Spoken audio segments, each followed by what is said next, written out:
Good morning, trainees. Good morning, ma'am. Welcome to the Serene Assessment Center. My name is Maxine Rolanda and I am Accredited Competency Assessor for Electrical Installation and Maintenance. Acknowledgement the presence of Ms. Abenario from our Assessment Center Management Team and PESDA office. You do not need to worry about their presence. They are here only to observe the conduct of the assessment and ensure that everything follows TESDA's office methodology and standard. They will not evaluate you. Before we begin, please pass your application form and sign your attendance sheet.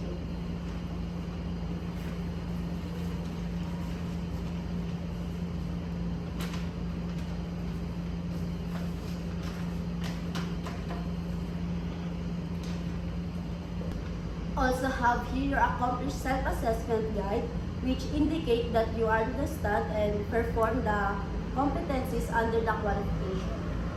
Today, I will administer the competency assessment for electrical installation maintenance.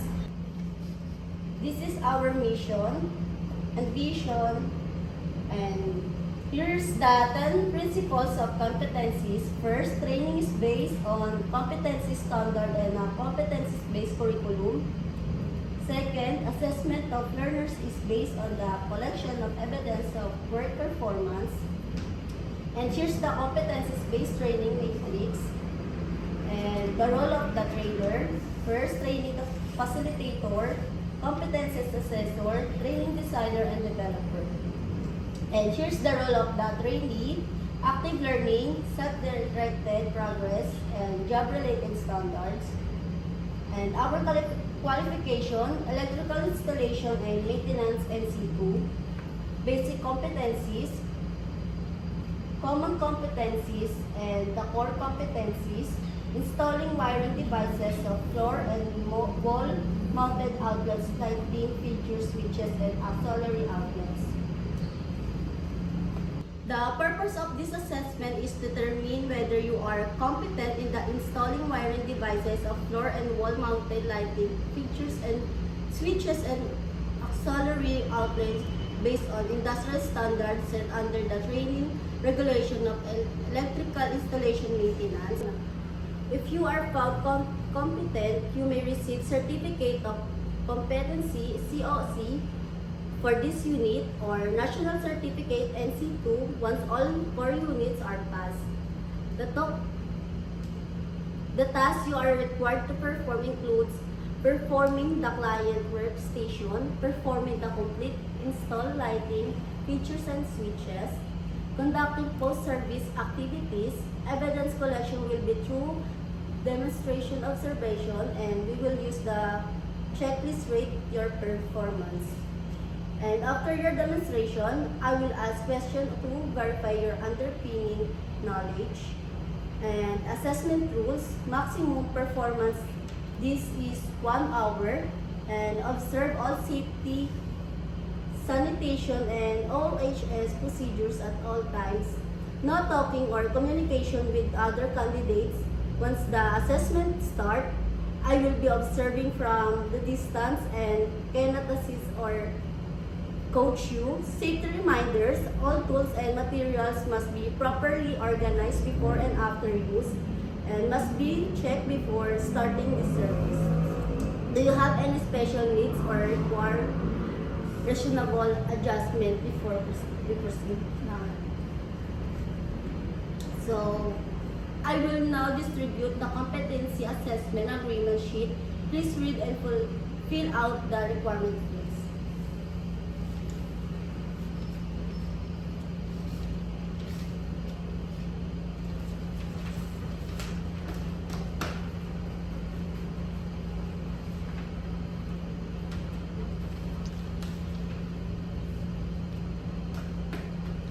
Thank you. Since you have completed the agreement form, you are now assigned as candidate number 1, Ms.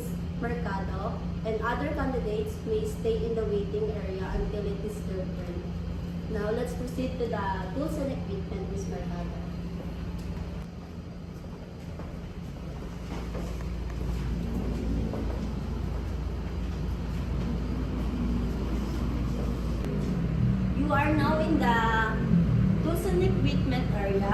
familiarize yourself with the materials, tools, and equipment available.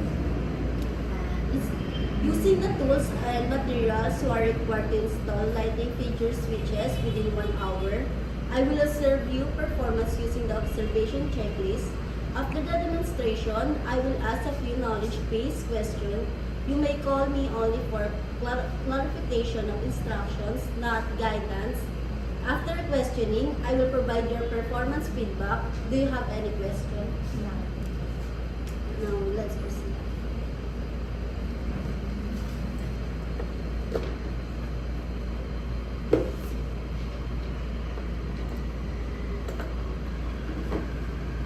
Are you ready to practical work here? Yeah. Let's proceed with the practical.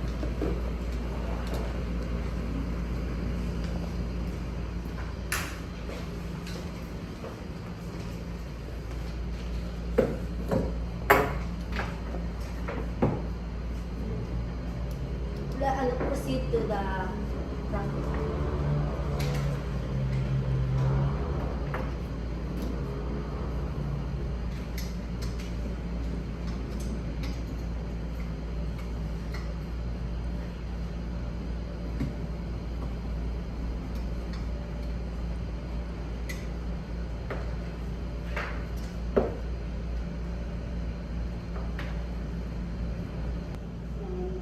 Are you done? Yes.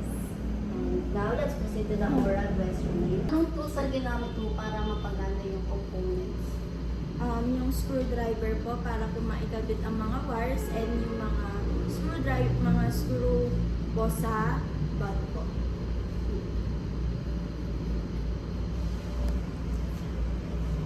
Now, let's proceed to the institutional assessment area.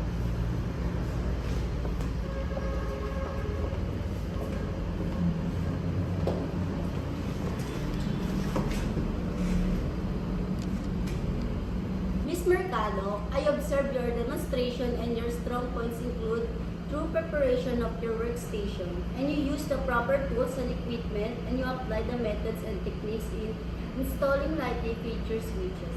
However, you may continue improving your workflow speed, especially during cleanup. I congratulate you na competent ka. Please sign the rating sheet and acknowledgement of your result.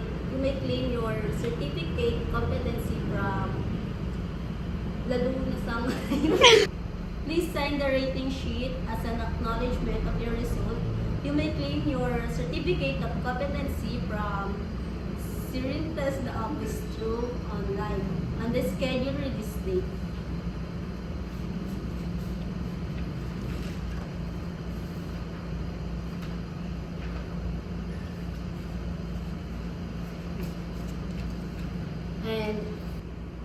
And for you, Miss Samor, I'm sorry but you were rated not yet competent because hindi mo nasunod yung standard ng TESDA, which is a critical requirements for this service.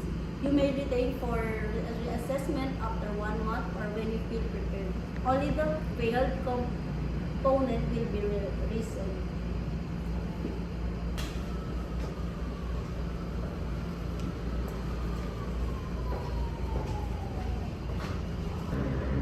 Thank you, Ms. Rina, for observing our assessment. Here's the